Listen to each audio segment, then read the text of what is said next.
In a world where social media amplifies every good deed or act of kindness, there's a lesson from Jesus that cuts through the noise.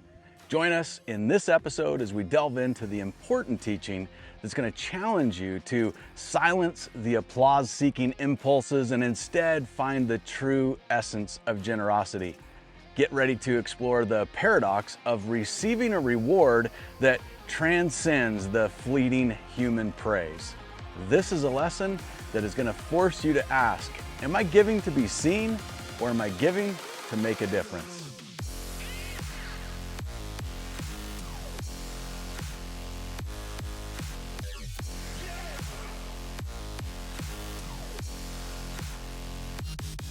Hey, thanks for joining us. I'm Thad, and this is the Journey Church Online.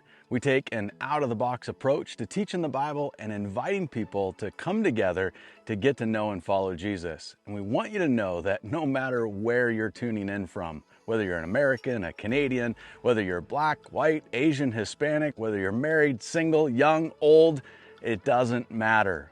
We want you to know that we're so glad that you found us. The truth is, that's just the first step. Next, we really want to encourage you to reach out. Jot down our website or hit pause and take it down off of the screen so that you can go there and check it out later, YourJesusJourney.com. You're going to find study guides to go along with every episode, tons of helpful blog posts, videos, and discover more ways that you can get connected. Today, we're up in some gorgeous mountains near the Alaska border. We're actually in this teeny little strip of British Columbia between Yukon Territory and Alaska, and I'm standing in the ruins of some really cool prospector cabins where there's drill tailings and core samples and all kinds of neat things. It's the kind of place that people come to normally because they're driven for money. They really want to figure out how to strike it rich, to work as hard as someone would to come to a place like this. And the lesson we're going to dive into today is the very opposite of that. It's less about gaining wealth and more about understanding generosity. So glad you're with us. Stick around. This one is a great lesson in some of the most breathtaking scenery you'll probably lay eyes on this week, this month, and maybe this year.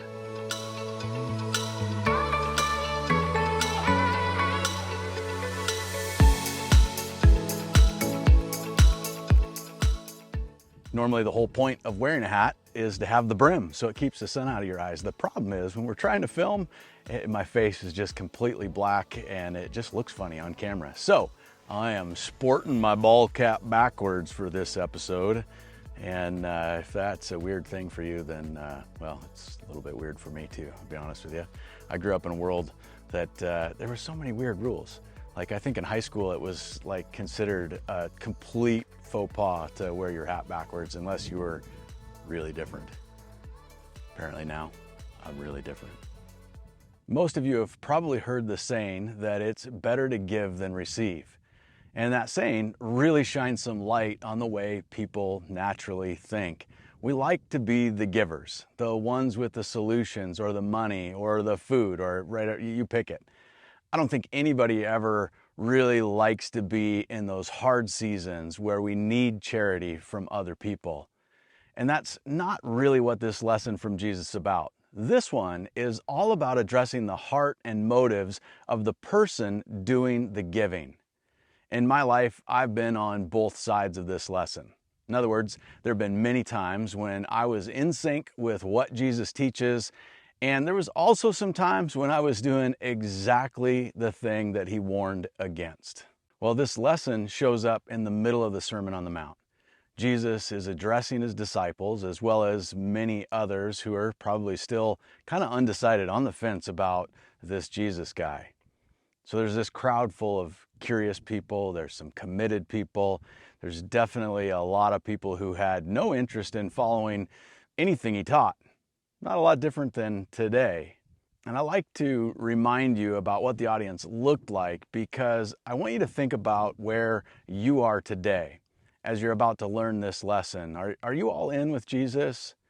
Would you maybe be one of those people that's a little more curious, still trying to sort out if he's the real deal? Or are you just listening so that you can kind of grumble and try to poke holes in his words? Being honest with yourself about where you really are is a big deal. And I'd encourage you to just say it out loud right now. Like actually, as you're watching this, just say, I'm fill in the blank.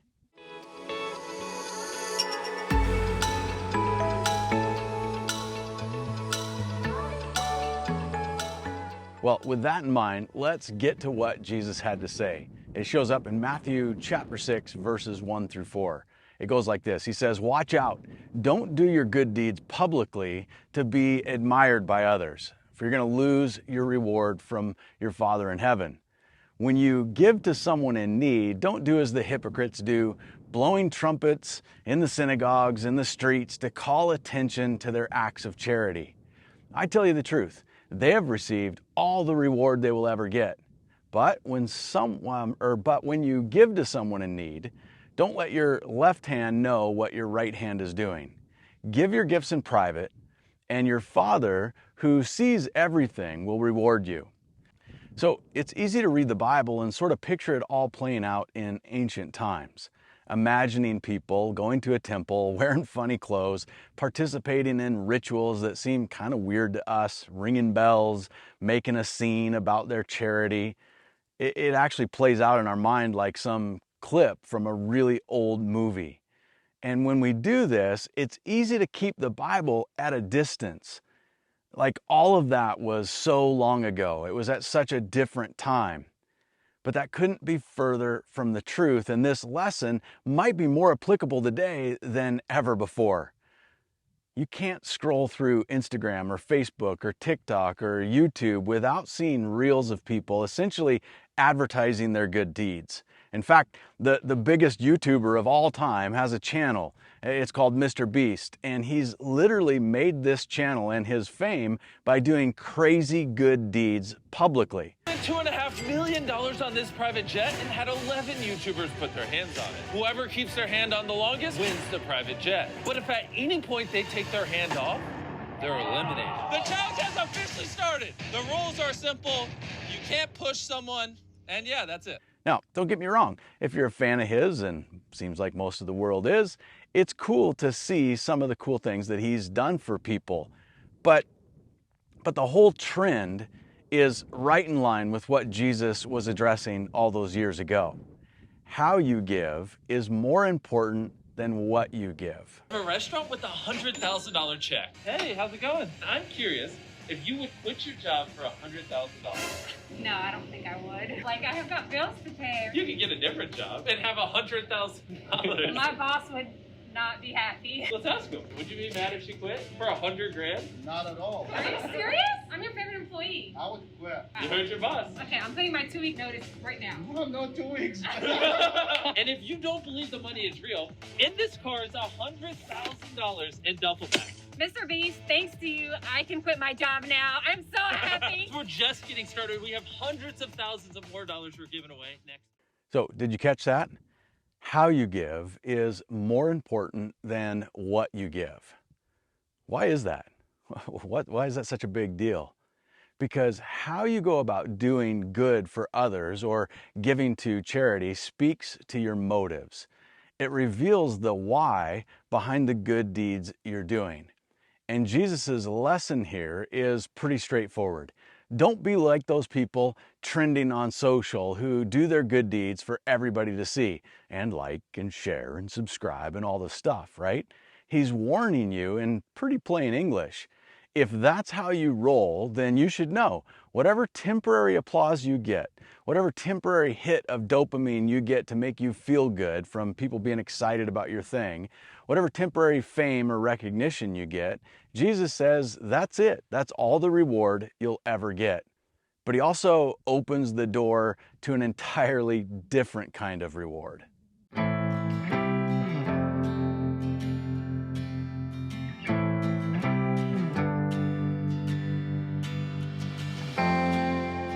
You've all heard of delayed gratification.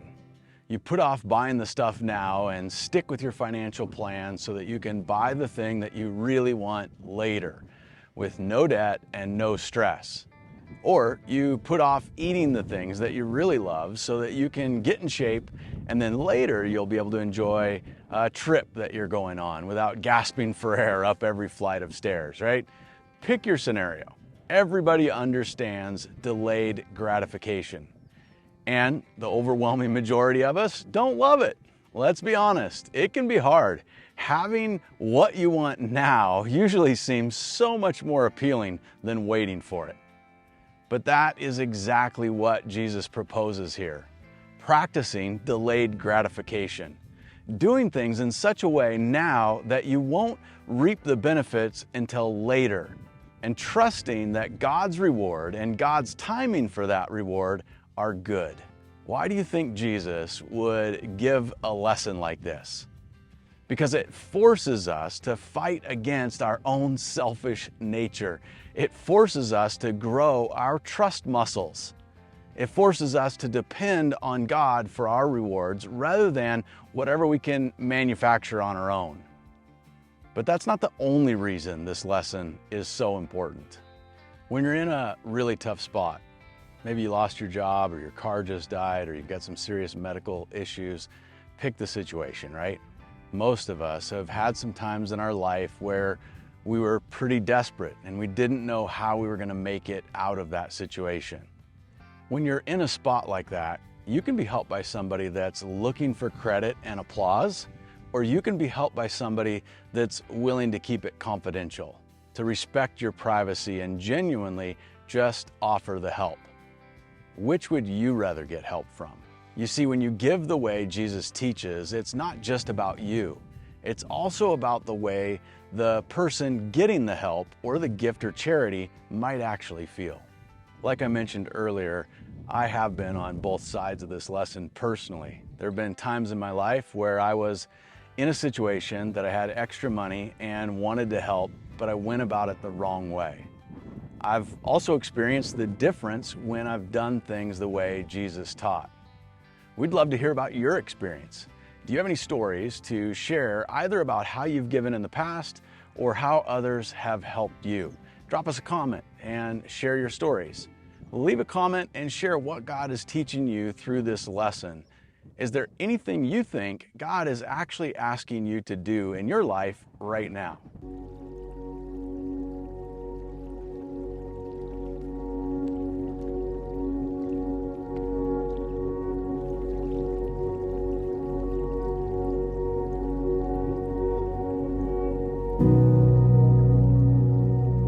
We just got to thinking back about the Sermon on the Mount series, and we've traveled over 1,500 miles since the first episode. We filmed that back in Banff and Jasper, and then along the way we filmed so many different places throughout the beautiful Canadian Rockies. And we've traveled north up into the Yukon, and it's just been awesome. And we hope that you're enjoying these lessons as much as we're enjoying putting them together for you. We're officially halfway through the series. 9 more awesome lessons to come. Where from? I'll be honest with you, we have no idea. But God hasn't steered us wrong yet, and we don't think He's gonna start now. So enjoy the next videos coming up from some of our amazing adventures, and we'll see you next week from wherever we are out there.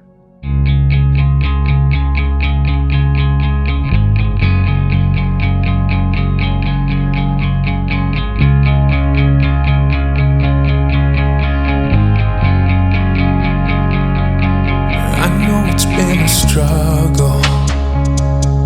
I know you've had some pain.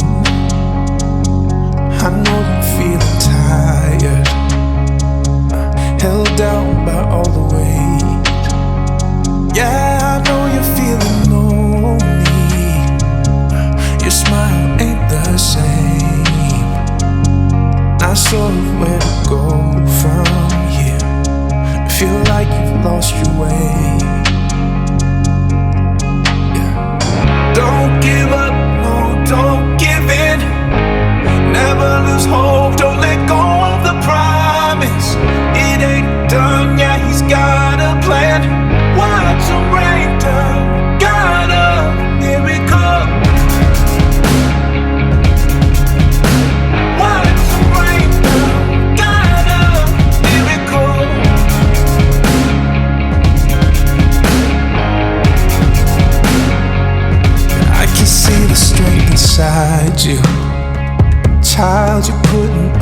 fight. Oh, you're stronger than you think you are. Yeah, you're gonna be alright. You're accepted, loved and valued. Beautiful, you're shining bright. Yeah, you're living, breathing, moving. You can hold your head up